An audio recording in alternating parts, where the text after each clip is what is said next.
Eu nasci em Divinópolis porque o meu pai, como juiz de direito, rodou muito o interior. Andou por Divinópolis, Guanhães, Passos, várias cidades de Minas. E eu nasci em Divinópolis quando a família já estava prestes a se mudar de lá. Então, assim, praticamente eu quase não tenho memória de Divinópolis. E, na verdade, saí de Divinópolis com 2 anos e fui para Peçanha, uma cidadezinha perto de Guanhães, onde já começa a ter alguma memória de criança, assim, sabe, de um lugar chamado Mãe d'Água, umas cachoeiras que a gente brincava, um lugar super bonito, assim. E especialmente também de que a cidade, eu acho que tinha só uma rua nessa época, era uma rua só, ou talvez uma rua principal, onde tinha um cinema. E me lembro muito desse cinema e dos filmes que passavam lá nele, assim, que me encantavam muito, assim, olhar os cartazes desse cinema, sabe? Mas a minha memória da primeira infância é por Peçanha e já muito em Belo Horizonte. Porque como eu me mudei para cá com 5 anos, quer dizer, na verdade eu cresci aqui em Belo Horizonte e eu sinto que Belo Horizonte é a minha cidade. É aqui que eu fui aprender a ler, né? Assim, fui para o Barão do Rio Branco, e de brincadeiras nas ruas. Eu morei no bairro do Cruzeiro, principalmente no Cruzeiro, nós moramos em 2 endereços lá. E a minha infância e adolescência eu passei aqui. E era uma época, quer dizer, nos anos 60 já, quer dizer, eu com 10 anos, em que você podia brincar nas ruas. Então a gente jogava muita bola, brincava muito de bente altas, inclusive brincadeiras que depois eu busquei retratar no Menino Maluquinho, que eu busquei trazer para o Maluquinho, para o filme, né? Eu comecei a estudar no Barão do Rio Branco e depois passei para o Instituto Educação. Depois fiz o colegial no Colégio Militar.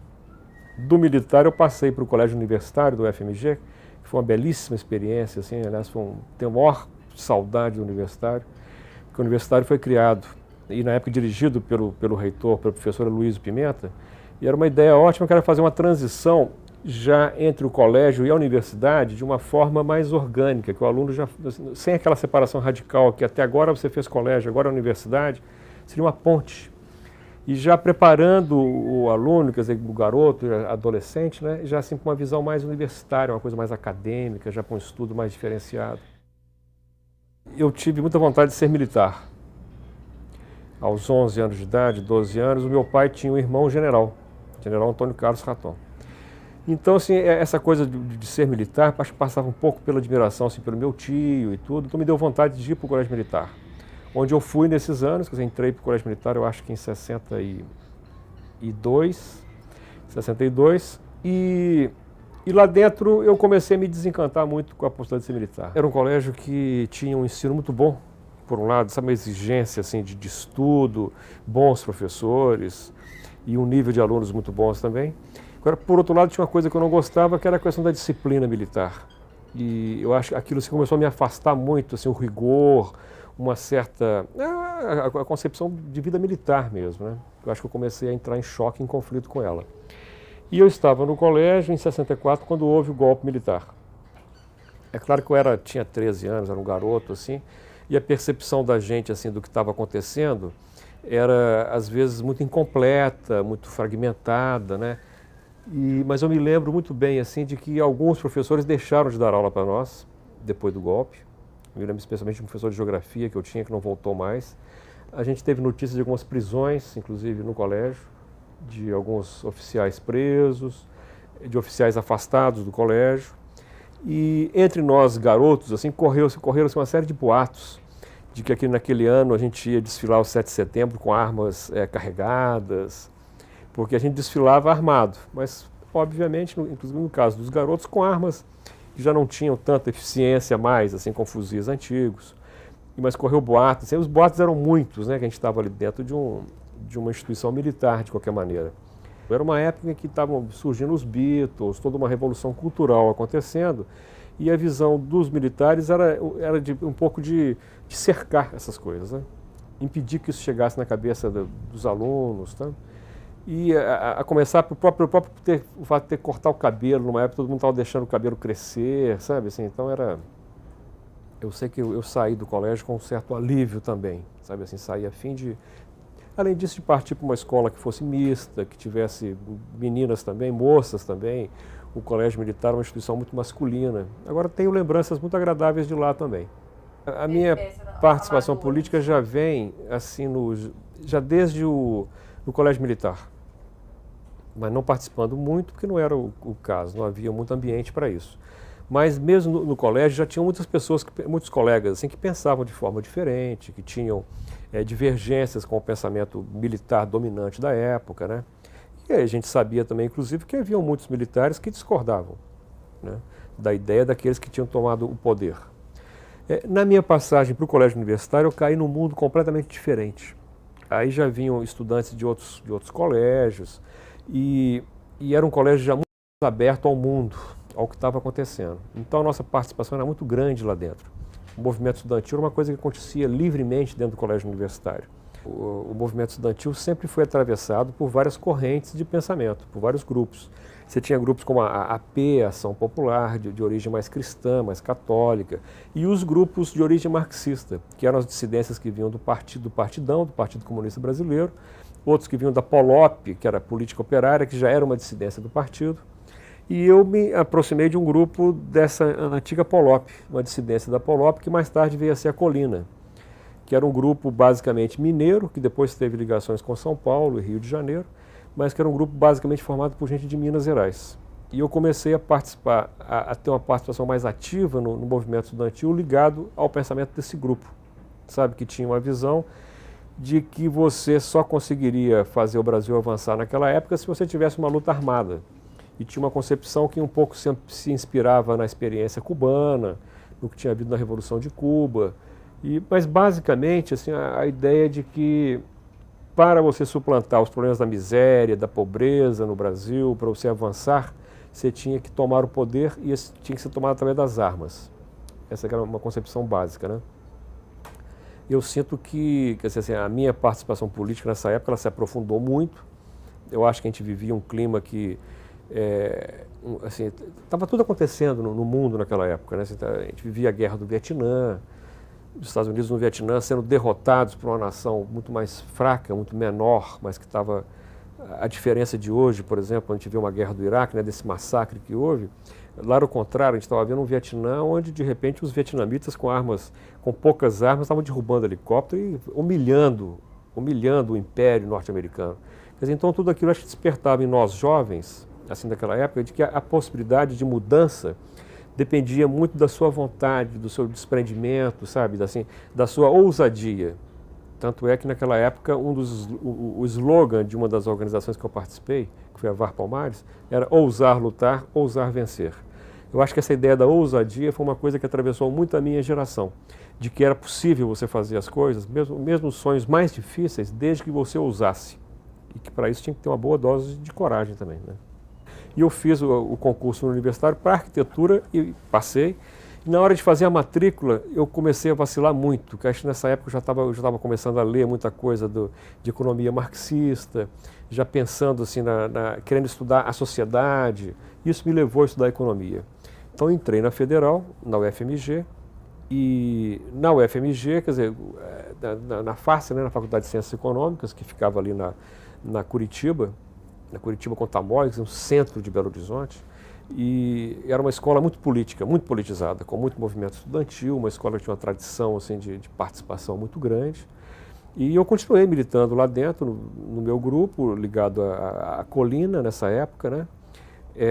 Isso em 68, em que começaram a ficar claros assim, os limites também dessa ação, os limites do movimento estudantil contra uma repressão organizada e forte. Em 68 um marco, foi o AI-5, né, no dia 3 de dezembro, que eu acho que mudou radicalmente a história a partir daí. Vários colegas meus foram expulsos pelo decreto 477. Eu, inclusive, fui indiciado dentro de um inquérito interno que houve na escola. Nós fomos chamados para depor, eu tive que depor também, com vários outros alunos. Eu não sei se na época eu fui suspenso, não me lembro bem. E isso em 69. Mas no início de 69, quer dizer, houve esse nosso grupo, Colina, tiveram uma série de prisões aqui em Belo Horizonte, e chegaram ao meu nome, e eu tive que sair fora. Eu tive que sair fora de Belo Horizonte, tive que me esconder, fiquei clandestino, e acabei saindo do estado, indo embora, larguei a escola e fui embora para outros estados. Fui para o Rio, para Brasília, fui para Goiás.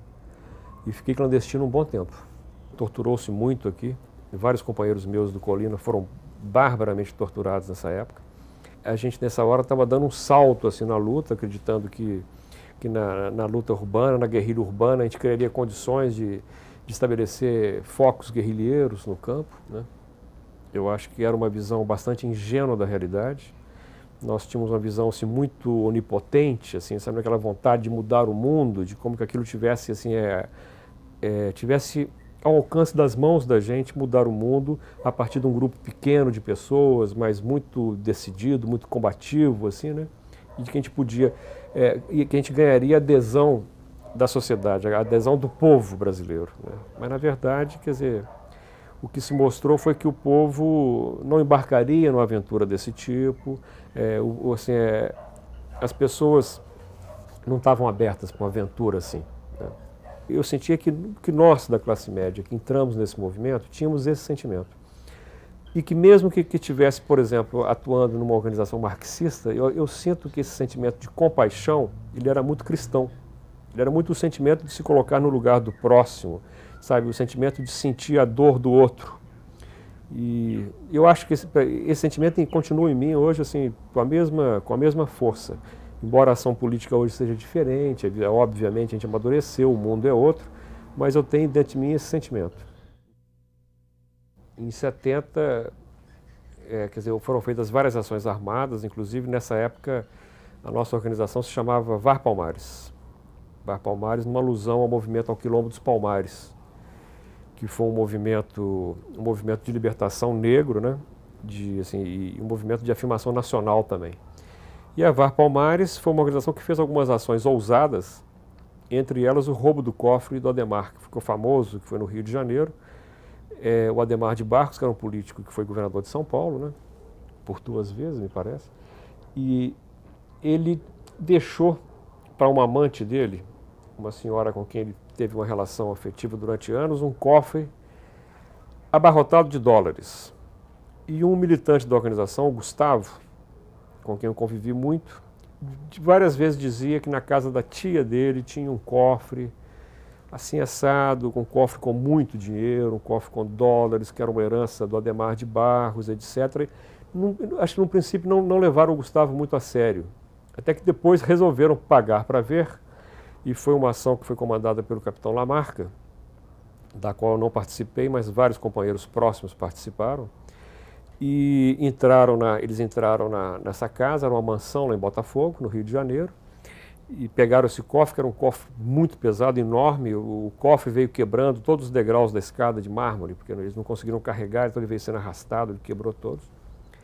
E quando abriram o cofre, as notas estavam amassadas de tanta nota que tinha dentro. Tinham 2,5 milhões de dólares no cofre. Foi a maior ação, acho, na época, que foi realizada pela esquerda brasileira. Era, assim, muito dinheiro. Eu ajudei a transportar parte desse dinheiro, a levar parte desse dinheiro para vários lugares. E na época foi uma coisa curiosa, porque ficou um jogo muito estranho. A família não podia denunciar, porque você não podia ter dólares em casa.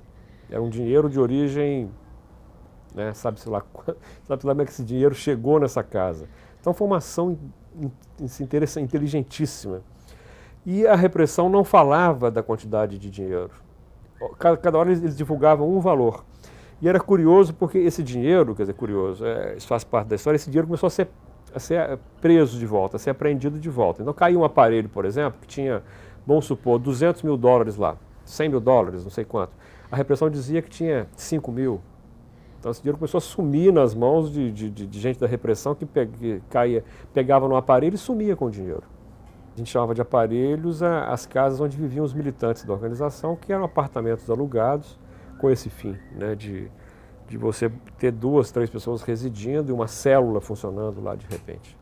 Esse dinheiro ele servia para manter a organização e para tentou-se comprar terras exatamente para montar esse foco guerrilheiro, para fazer treinamento no campo. E ele foi caindo por aí fora, eu não tenho notícia. Existem militantes naquela época que sabem muito bem assim, para onde foi o dinheiro, que eram membros da direção da organização. Eu não fazia parte da direção. Eu tinha 18 para 19 anos e, inclusive, já tinha responsabilidades demais até para uma pessoa dessa idade da organização. Eu fui preso 2 vezes em 68, fui preso numa passeata e fiquei 1 mês preso no DOPS aqui na Afonso Pena. Eu tinha sido preso antes pela Polícia Federal, no edifício JK. Essa segunda prisão já foi mais complicada, eu fui preso em julho de 68, perdi minhas férias no DOPS ali. E nós apanhamos, foi um dia assim, complicado, porque nós fomos presos numa passeata na Afonso Pena. E o processo no Tribunal Militar contra mim continuou correndo e eu fui condenado a 1 ano e meio de prisão, que eu não cumpri, época que eu fui para a clandestinidade. Saí de casa, eu escrevi uma carta para minha mãe dizendo que eu ia sair do país, tentando, por um lado, tranquilizá-la de que eu não estaria metido diretamente naqueles conflitos, mas, por outro lado, para não dar informações também de para onde eu estava indo. Eu fiquei quase 1 ano sem dar notícias para a família de onde eu estava. Mais tarde, quando eu fui para Belém do Pará, ainda clandestino, fui para Belém, e lá procurei uma pessoa da família, e através dela eu fiz um contato com a minha mãe, escrevi uma carta, fiz um contato com a minha família, com meus irmãos, me encontrei com meu irmão no Rio, e meu pai me ajudou a sair do país, através de um avião de contrabandistas. Naquela época tinha muito contrabando de calça jeans, de cigarro americano, uísque, etc. E eles iam para o Paraguai, e um deles sabia que eu era perseguido pelo exército, e o outro não, achava que eu era filho de um contrabandista. Então, através deles eu saí, e aí fui para o Paraguai, passei pelo Paraguai rapidamente, eu não tinha documentos, eu tinha documentos falsos, e a minha ideia era ir para o Peru na época. Mas passei pelo Chile, e no Chile encontrei com uma colônia brasileira grande, já tinha inclusive amigos meus de Belo Horizonte, o João Batista Mares Guia, que já estava lá, e eu fiquei na casa dele, e iam haver eleições no Chile em setembro. Isso era 70, e haveriam eleições em setembro. E eu resolvi esperar as eleições para ver o que ia acontecer. Tinha um candidato socialista muito forte, que era o Salvador Allende, que ganhou as eleições. E ganhando eu fiquei no Chile, quer dizer, foi aí que começou uma experiência muito bonita, assim, que a gente viveu, que eu tive assim, a felicidade de viver essa experiência no Chile. E foi em setembro de 70.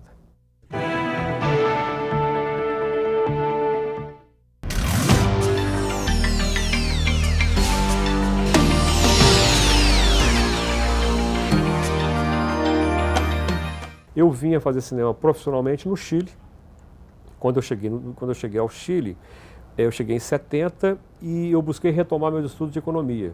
Eu tinha feito 1 ano no Brasil, eu tinha 1 ano já feito, e retomei os estudos na Universidade do Chile, que nessa época tinham muitos brasileiros que davam aula lá.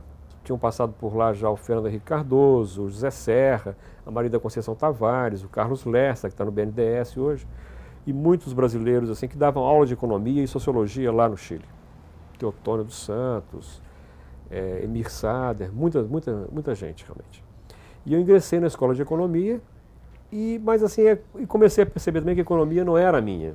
Quer dizer, assim, a minha ligação com a arte era muito maior, eu estava sempre assim, muito mais sensibilizado pelo que acontecia no cinema, no teatro, na literatura, sabe, no mundo do espetáculo, do que pelo estudo de economia. E engraçado, quer dizer, eu tinha amigos chilenos e um amigo que sabia desse meu interesse por cinema, e acho que as coisas também na vida da gente acontecem um pouco pelo acaso. Eu acho que o acaso tem uma participação importante na vida, sabe? Aquilo que não é só aquilo que você pensa, mas o acaso de repente te atropela. Eu me lembro que eu estava no centro de Santiago, perto do Palácio da Moneda, quando encontrei com esse amigo Jaime Moreira, um chileno, e que me falou: Elvésio, você já trabalhou em cinema, você gosta de cinema? Eu falei: gosto, sim. Ele falou: olha, eu estou montando uma equipe, eu vou ser diretor de produção de um longa-metragem, e estou montando a minha equipe, e você quer participar? Eu falei: pô, claro que eu quero. E entrei como assistente de produção de um longa-metragem de época no Chile, chamado Balmaceda, que contava a história de um presidente chileno que tinha se suicidado, que tinha, assim, semelhante a Getúlio Vargas, ele tinha enfrentado na época assim, o imperialismo da época, com a visão nacionalista, de defesa do cobre, das minas de cobre, de nacionalizar o cobre, e tinha sido levado ao suicídio. E era um filme de época, passado no final do século XIX, e eu achei ótimo entrar na equipe. Era uma equipe muito grande, o diretor chamava-se Fernando Balmaceda, ele era parente assim, histórico do presidente, e eu entrei na equipe de arte, na equipe de direção de arte, como assistente de produção. E eu era muito curioso e comecei a me ligar em todas as áreas, a estar perto da fotografia, da direção, e a fazer muitos amigos. E nessa época eu já estava contratado pela Chile Filmes, que era a estatal de cinema chilena que fazia filmes. E de repente veio uma orientação do governo para a Chile Filmes de que deviam se voltar as câmeras para o que estava acontecendo no Chile naquele momento. Ou seja, que se fizessem muitos curta-metragens, documentários do que estava rolando no Chile. E esse longa-metragem foi paralisado.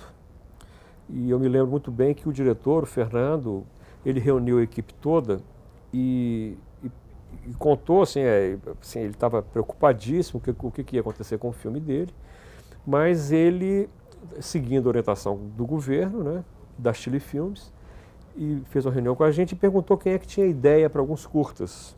E eu, na época, de cara levantei que eu tinha uma ideia, e tinha mesmo. Eu tinha, na verdade, escrito um poema longo sobre dois rapazes, dois jovens, que tinham vindo do interior e que tinham assassinado e estuprado duas mulheres em Santiago. E esses rapazes estavam condenados à morte. No Chile tem pena de morte para crimes hediondos. E eu escrevi esse roteiro junto com o Fernando, o diretor do filme de longa-metragem, adorou essa ideia minha, e eu escrevi o roteiro e ele filmou, ele quis filmar, e eu fui assistente dele. Então eu fiz o roteiro e fui assistente de direção, foi o meu primeiro trabalho mais autoral. Nessa época eu participei de muitos filmes no Chile, participei de vários curta-metragens, documentários, dos quais eu produzi, ajudei a escrever, participei da montagem. Quer dizer, foi um momento muito rico, porque estava acontecendo, o Chile estava vivendo uma revolução pacífica, assim, né? Quer dizer, era um governo socialista eleito pelo voto, os olhos do mundo estavam lá, você encontrava com equipes de cinema de tudo que é lugar do mundo, Costa Gravas filmando no Chile, os americanos, suecos, todo mundo filmando no Chile. A contra-revolução marchava também, né? Assim, as tentativas de golpe, os militares se organizando, os americanos financiando o golpe no Chile, que financiaram nitidamente através de empresas multinacionais americanas, de telefone, de telecomunicações, pagando grupos de ultradireita. Pouco antes do golpe, eu participei de uma manifestação em Santiago do Chile com mais de 1 milhão de pessoas a favor do governo de Salvador Allende. Foi uma demonstração pacífica, assim, imensa, mas que nada adiantou. Porque, na verdade, quer dizer, os militares já estavam decididos a dar o golpe, e eles já tinham informação de que a esquerda chilena, quer dizer, o povo chileno, não tinha armas, não estava organizado para se defender. Eu me lembro que na Chile Filmes, por exemplo, a gente tinha um comitê de defesa.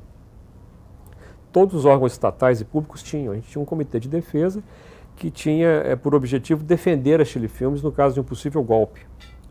Então a gente se reunia, discutia como fazer, que medidas tomar, mas não tinha armas. Quer dizer, não havia. Então o golpe de 73, ele foi brutal. Eu fui acordado às 4 da manhã, por colegas. A gente morava com um casal brasileiro que estudava na universidade, e uns colegas chegaram falando do golpe, nós ligamos o rádio, e estava o Allende fazendo um discurso às 5 horas da manhã, nesse momento pedindo ao povo que resistisse ao golpe, que fosse para seus lugares de trabalho e resistisse. Nós tínhamos eu saí com um revólver, botei um revólver na cintura, escondi o revólver e saí. Eu estava casado na época, assim, eu tinha me casado há pouco tempo, com uma chilena, com Márcia. A gente saiu juntos, eu me despedi dela, assim, na rua, e eu comecei a ver os caminhões passando, os aviões sobrevoando a cidade, assim, muito barulho de metralhadora, de tiros de metralhadora próximos, e os caminhões passando com o exército usando um lenço vermelho no pescoço. Eles usaram uma forma terrível, porque eles usaram um símbolo da esquerda, que era o vermelho, a cor vermelha, e com o lenço vermelho para se identificar entre eles. Os caminhões passando armados e não havia mais ônibus, as pessoas voltando apavoradas do centro da cidade, os aviões cruzando. E de repente eu percebi, eu com uma arma na cintura, eu falei, pô, eu tô frito. Essa arma virou uma arma contra mim agora. Porque a gente percebia assim que eles estavam atirando, liquidando as pessoas. Um golpe do Chile foi um golpe brutal. Né? E eu consegui pegar uma carona com umas pessoas, todas de direita, que estavam contentíssimas com o golpe. Eu tive que ficar calado, porque tinha uma coisa toda contra os estrangeiros. Nos últimos tempos, o exército chileno começou a fazer assim, todo dia tinha uma fala contra os brasileiros, que eram terroristas brasileiros, estavam lá para matar chilenos, contra terroristas argentinos. Ou seja, se eu tivesse sido preso com essa arma, eu tinha sido fuzilado imediatamente. Imediatamente. Eu tinha um italiano brasileiro que morava lá perto, e eu fui para a casa dele. Ele era um cara que fazia cinema no Brasil, que também tinha ido para o Chile depois. E ficamos eu e o Luiz Carlos Pires, que era de Belo Horizonte também. E de lá a gente assistiu o bombardeio da casa do Salvador Allende.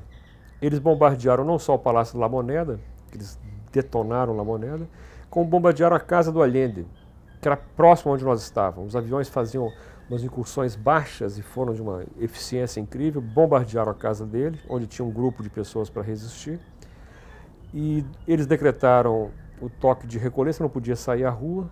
E durante 4 dias nós ficamos em casa, fechados, só ouvindo metralhadoras, os barulhos de metralhadoras sem parar. Eles liquidando os poucos focos de resistência que tinham e fuzilando pessoas, mataram-se, acredito que em torno de 3 mil pessoas nesse dia, né? A repressão do Chile, ela foi brutal, porque o governo socialista conseguiu a adesão, o apoio de uma parcela muito grande do povo, tanto do povo no campo, no Chile, como de operários, etc. No caso do presidente Allende e de parte da esquerda chilena, o sentimento de que o exército chileno ele era constitucionalista, de que ele não faria um golpe, como os argentinos ou como os brasileiros, de que eles respeitariam a Constituição e respeitariam o governo livremente eleito que foi do Allende. Mas não foi isso que se viu.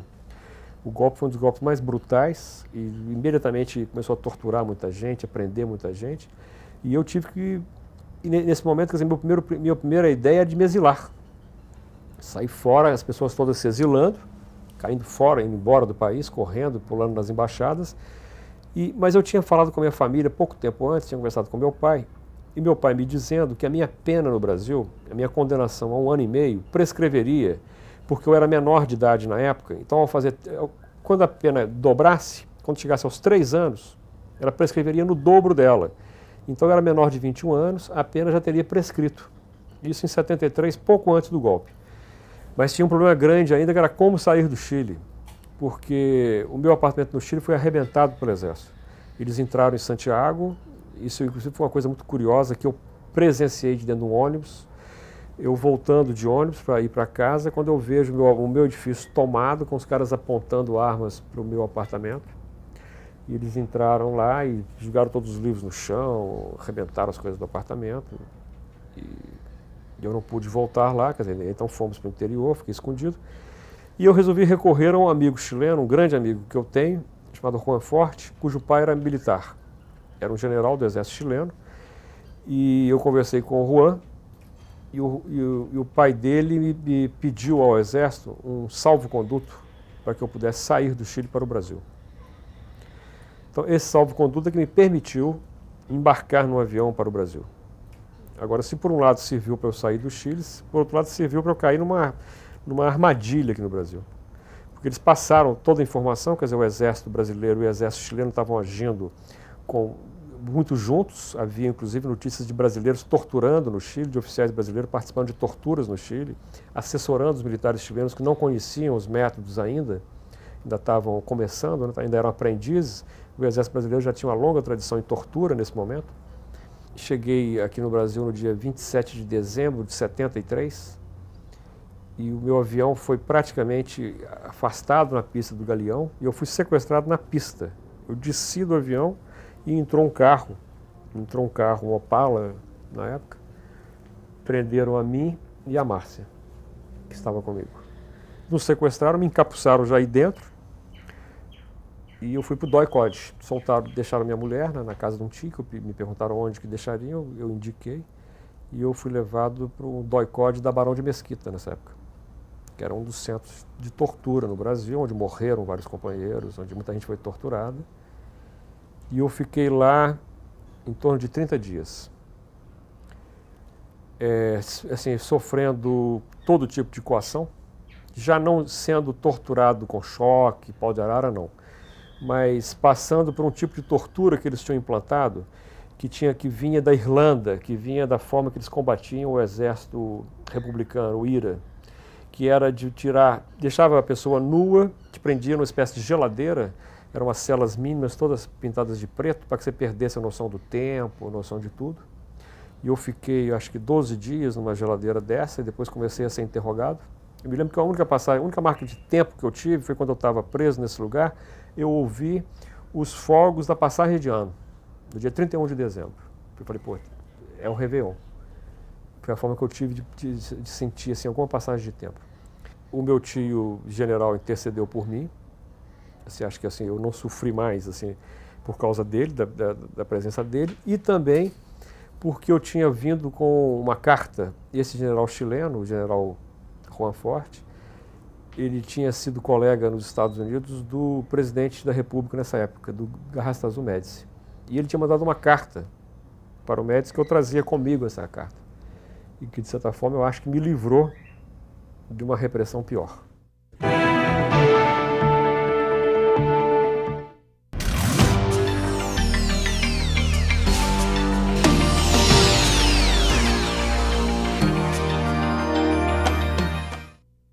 Quando eu voltei para o Brasil, a minha ideia era ficar no Rio de Janeiro, fazendo cinema no Rio de Janeiro. Eu conheci o Bruno Barreto, conhecia Leon Richman e outros brasileiros com quem eu tinha estado no Chile, na época. E a minha ideia era voltar para o Rio e fazer esse cinema no Rio, onde mais se fazia cinema no Brasil. Acontece que a dureza dessa prisão, da minha prisão, assim, esse sequestro e muitas ameaças que eu ouvi, assim, me deixaram muito cabreiro de ficar no Rio. E na época o Exército, quando eu fui solto, eu fui ao Ministério, eu tive que ir ao Ministério do Exército e recebia eu tinha a obrigação de me apresentar de 15 em 15 dias numa unidade do Exército. Para dizer onde estava, meu domicílio onde era, e tinha que assinar uma coisa, e isso no Rio de Janeiro. Aí eu propus na época ao coronel que transferisse isso para Belo Horizonte, que eu viria para cá morar com a minha família. E eu vim para cá buscando proteção mesmo, assim, tipo, achei a barra muito pesada e vim para cá. E vim para cá, isso inclusive significou, assim, na minha carreira profissional de cinema, significou um atraso, significou uma parada realmente, porque em Minas se faz muito pouco cinema. O movimento de cinema em Minas Gerais era muito menor que o do Rio de Janeiro, obviamente. Quando eu cheguei aqui em 74, pouco cinema se fazia. E eu comecei a trabalhar em publicidade. A forma que eu tive assim, de não me afastar da câmera, das câmeras e tudo, foi fazendo comerciais.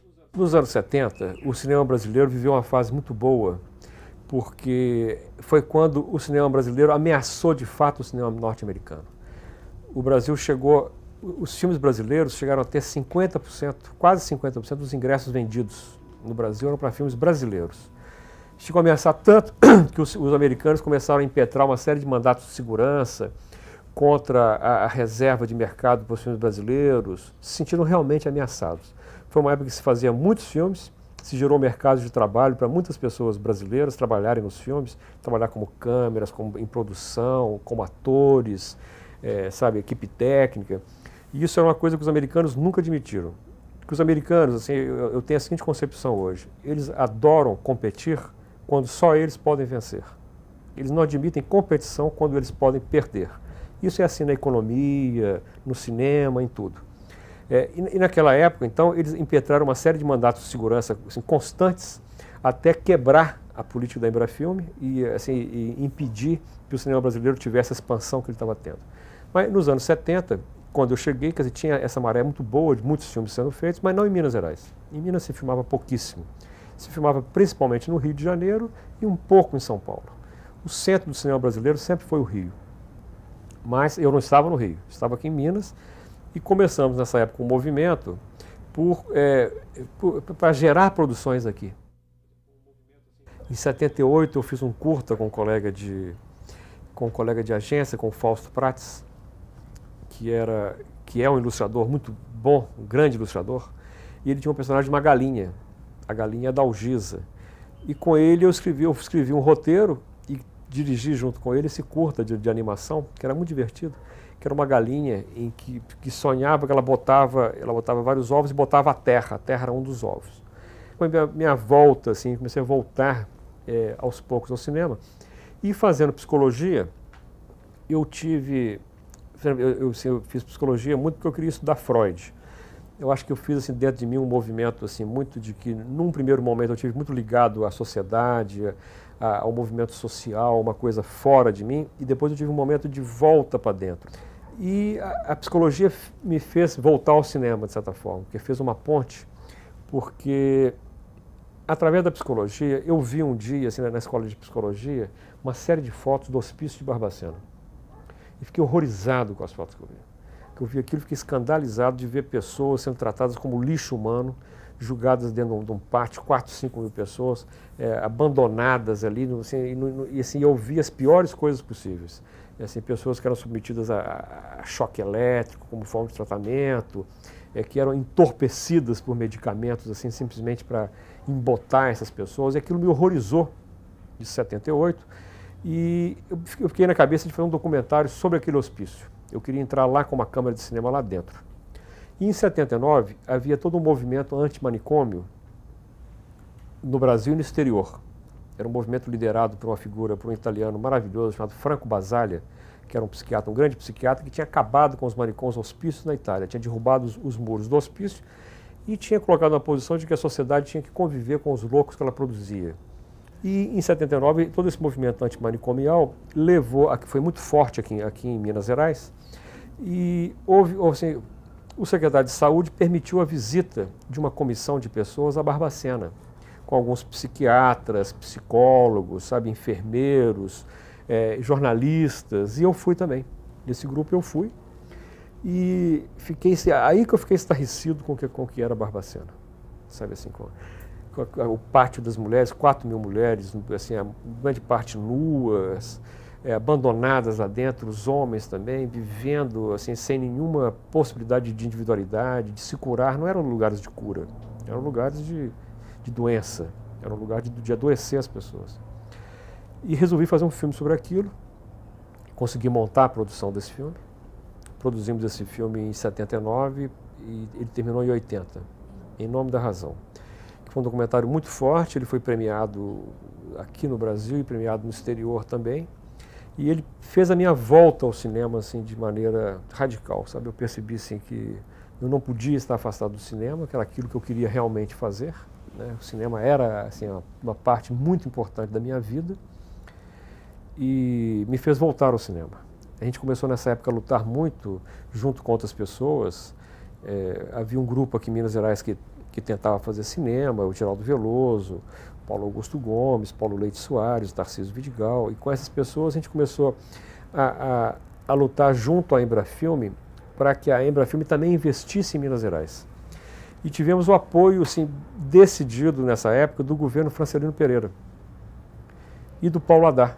Paulo Haddad era secretário da Fazenda, secretário do Planejamento do governador Francelino Pereira, e tinha muita sensibilidade para o cinema. E, na época, fez um acordo entre o governo do Estado, um convênio, o governo do Estado e a Embrafilme, para que se produzissem filmes em Minas Gerais. Foi através desse convênio que eu pude filmar meu primeiro longa-metragem, sabe, que foi A Dança dos Bonecos. Antes da dança eu fiz outros cursos, outros curta-metragens, eu fiz João Rosa. O João Rosa foi um roteiro que foi escrito pelo Mário Alves Coutinho e por mim, que ganhou um prêmio num concurso que houve aqui em Minas Gerais. E a ideia desse roteiro era de que a gente contasse Guimarães Rosa através de um grande personagem dele, Manuelzão. Quer dizer, de inverter a história. Se Guimarães Rosa contou sobre Manuelzão, e Manuelzão e Miguelim, a gente contaria sobre Guimarães Rosa através do personagem Manuelzão. Então foi um curta que eu gostei imensamente de fazer, porque me levou a uma relação de amizade que durou muitos anos com o Manuelzão. Assim, eu descobri não um personagem rosiano, mas um maravilhoso personagem. Assim, foi uma amizade à primeira vista que eu tive com o Manuelzão. Isso foi em 81 ou 2, me parece. E a gente foi a André Quissé, onde ele morava. O Pedro Fonseca, o sobrinho dele, que me ajudou, assim, intermediou todo esse contato com o Manuelzão. E descobrir o Manuelzão foi uma coisa maravilhosa.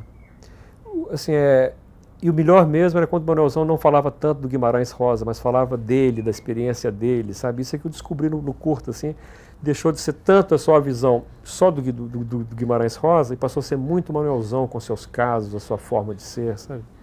Então foi maravilhoso. E fiz também um curta nessa época sobre o Milton Campos, chamado Um Homem Público.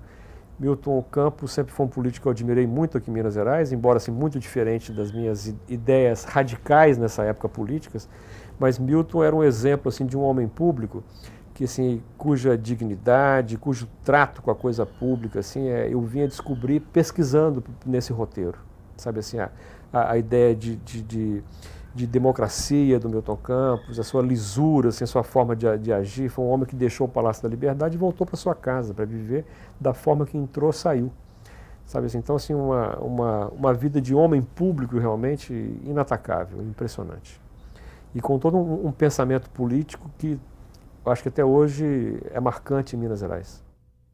Eu achava os filmes infantis horrorosos. No Brasil, quem fazia filme infantil eram os Trapalhões, basicamente com uma mesma fórmula que se repetia sempre, né? Repetia sempre a mesma fórmula. E eu achava que aqueles filmes tratavam a criança assim, de uma forma muito...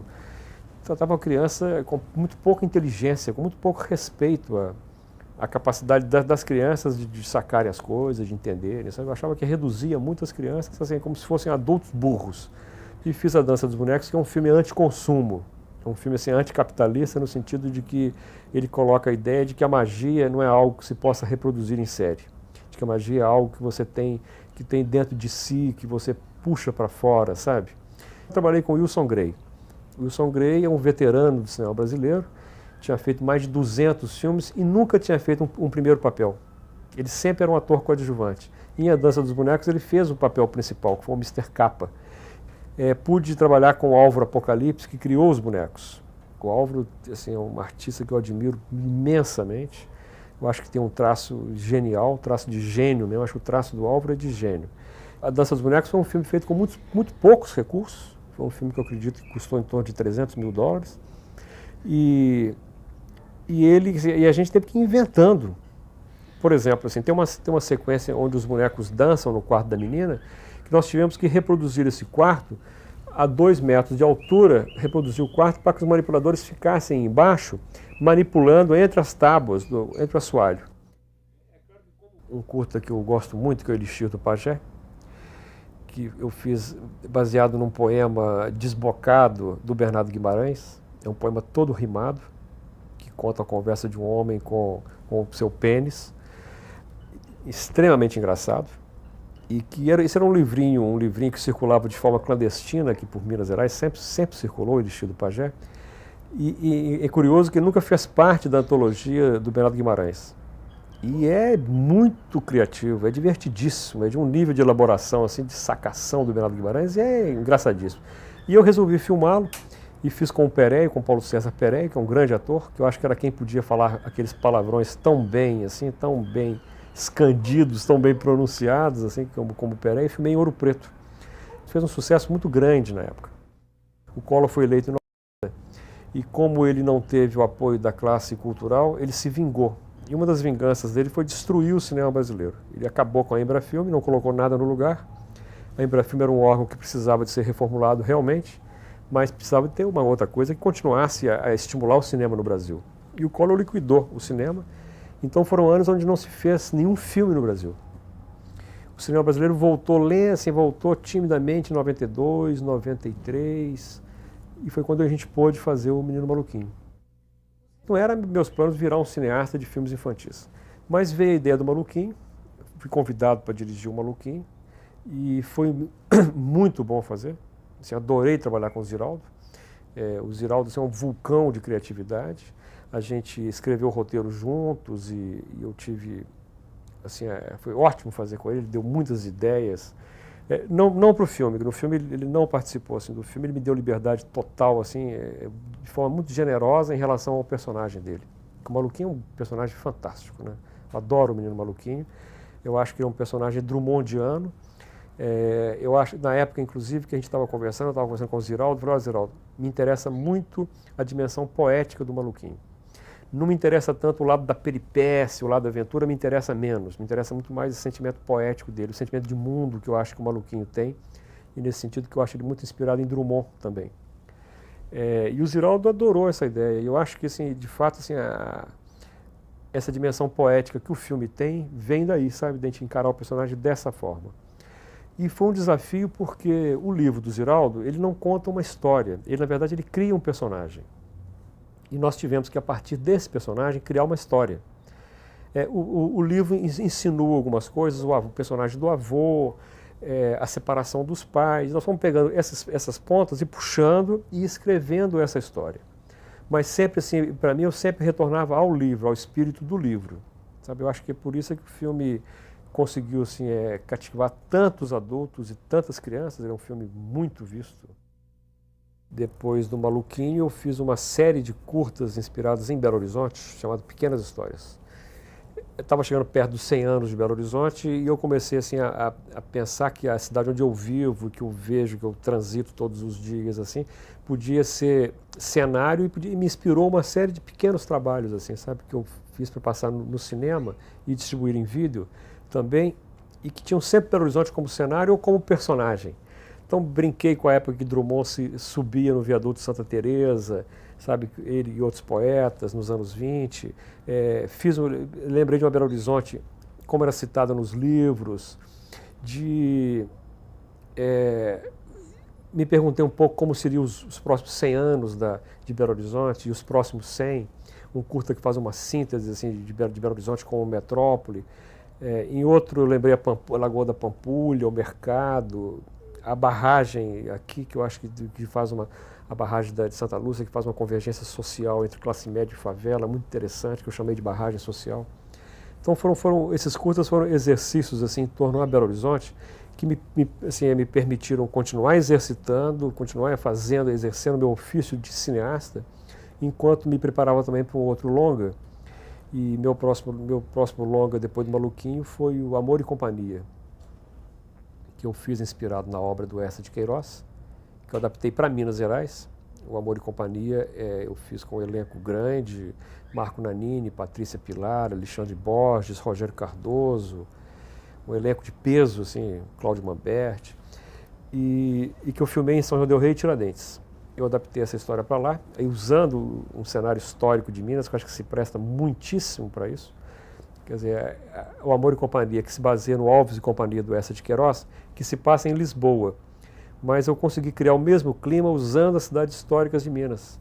Quer dizer, eu acho, inclusive, que nós, mineiros, temos muito a ver com os portugueses, assim, e com o espírito do Eça de Queiroz. O Eça tem um humor, assim, muito irônico, sabe? Um humor que não é da gargalhada, mas é do sorriso irônico na boca, assim, do sorriso no canto dos lábios, assim. E eu quis fazer um filme que preservasse muito esse espírito sutil do Eça, e acho que eu trouxe para o Amor e Companhia esse humor dessa forma, sabe? Nós conseguimos trabalhar, assim, montar todo esse clima de época em São João del Rei, trabalhando no centro de São João del Rei, que é uma cidade que está muito desfigurada, mas que conseguimos fazer uma intervenção fantástica, assim, cobrir, eliminar placas, etc., e trabalhar no pequeno centro ali de São João, no centro histórico, e usar também a Tiradentes como apoio. Foi um filme que foi bastante premiado no Brasil, foi muito bem recebido pelo público e que teve também uma carreira internacional interessante, que ganhou um prêmio muito importante no Festival de Mar del Plata, em Buenos Aires, e correu também outros festivais pelo mundo afora.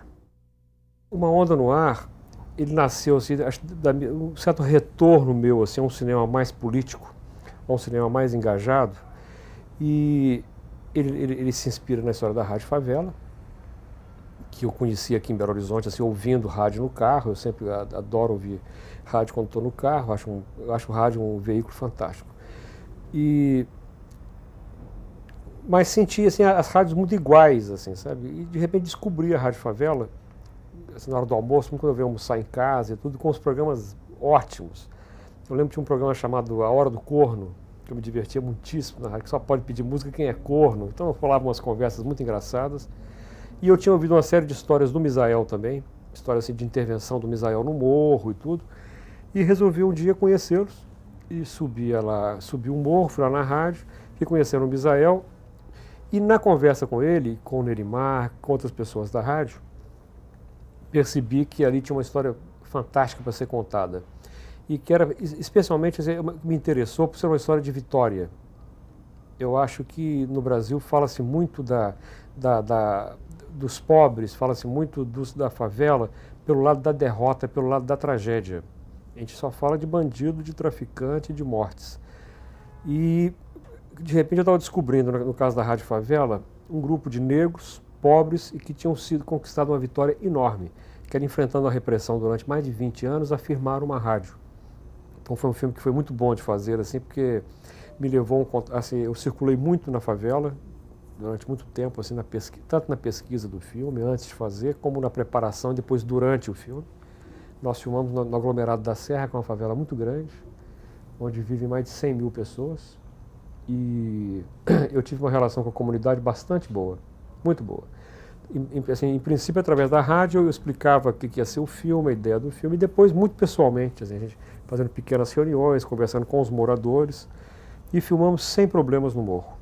Eu não vou dizer que seja uma realidade tranquila lá, porque não seria verdade, né? Ali é uma região hoje violenta, infelizmente.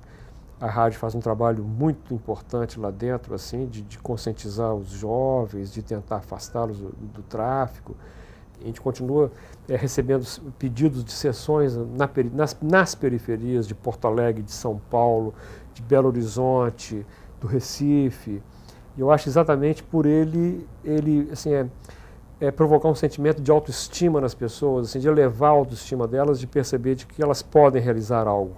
Sabe assim, não é o fato que você nasceu preto, pobre, num lugar desse, que você não tenha condições de você realizar o seu sonho.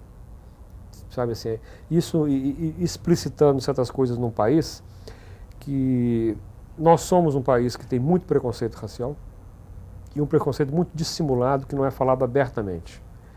Sabe assim, então o filme buscou colocar isso na tela, de uma forma assim, quebrar esse cinismo que tem no Brasil em relação a isso. E o filme sofreu muito preconceito também por causa disso. Muita gente assim ficou incomodada com o filme pela forma que o filme explicita isso. Sabe, eu acho que, na verdade, pode falar com muita propriedade de racismo no Brasil quem sente esse racismo na própria pele. E eu acho que nós temos que avançar muito em função disso ainda, e o filme foi mais uma pedra nesse caminho, mais uma ponte assim, para a gente transitar para uma sociedade melhor, mais democrática de fato. Quando o público brasileiro descobre o filme brasileiro, as bilheterias são altíssimas. E toda vez que passa filme brasileiro na televisão, o Ibope é muito alto. O Ibope é extraordinariamente alto. Então, quer dizer, ou seja, o filme brasileiro tem um potencial muito grande aqui dentro. O brasileiro gosta de suas coisas e gosta de se ver.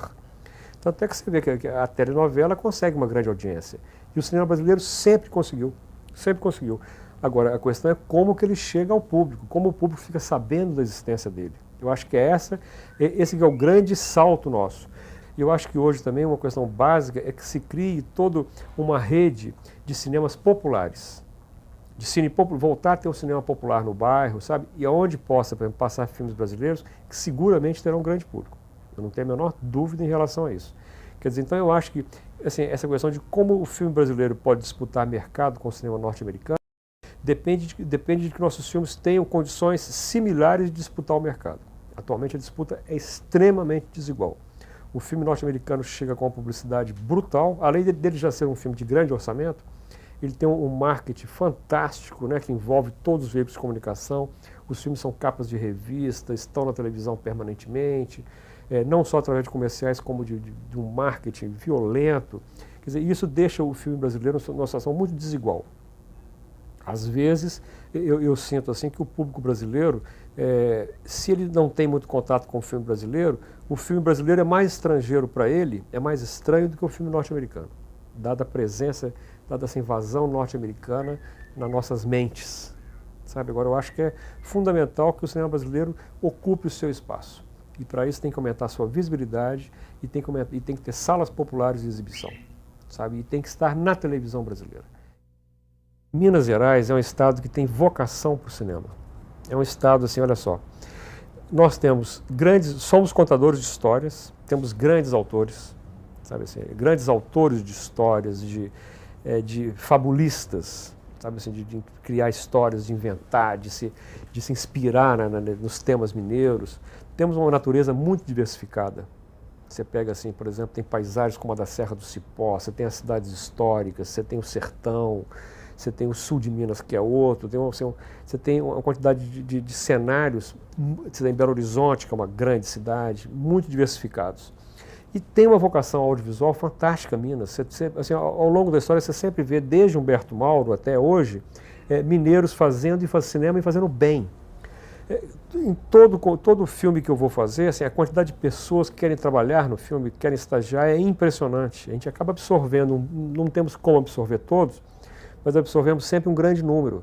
Você abre um concurso de roteiros e a quantidade de projetos mineiros é enorme. No entanto, quer dizer, você pega assim, tem um desejo enorme de fazer cinema. E aqui na ponta, a quantidade de filmes é muito pequena. Os governos de Minas Gerais sempre foram muito mesquinhos em relação ao cinema, não estimularam o cinema em Minas. Assim, eu acho que o último governo que fez isso de forma decidida foi o governo Francelino Pereira, sabe, que sistematicamente investiu em cinema através do Paulo Haddad, e depois disso você não teve mais um estímulo. 2 décadas depois, assim, o cinema não é encarado como uma atividade de prestígio, sabe, uma atividade que pode levar o estado de Minas Gerais para o resto do Brasil e para fora. Quer dizer, Minas perde uma possibilidade de se mostrar. Minas tem sempre assim como se fossem altos e baixos na produção de cinema, sabe? Assim, tem uma hora que consegue expandir, fazer um movimento de curtas importante, como há agora, por exemplo. Agora tem um movimento de curtas que é significativo e que tem que ter apoio. Precisa de ser estimulado para que se possam produzir novos curtas, porque o curta é a escola de cinema.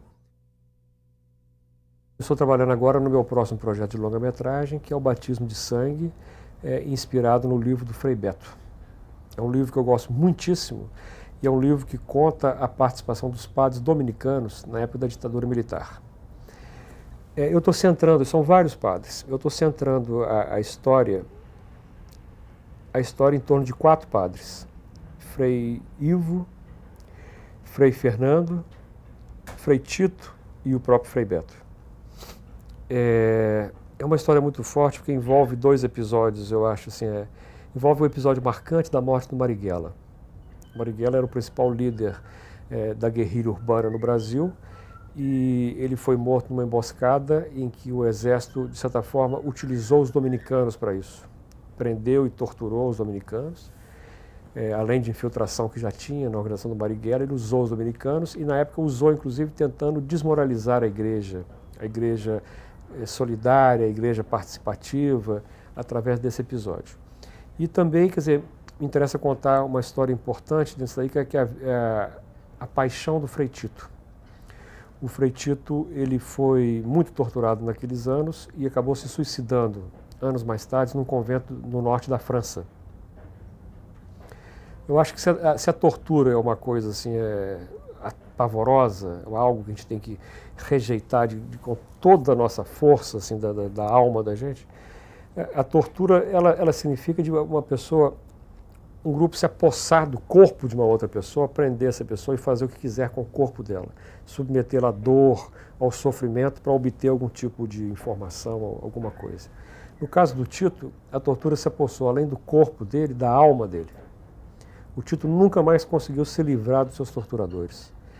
E eu estou trabalhando isso agora e me emociona muito lidar com isso, porque é algo que envolve também a minha participação política, a minha militância.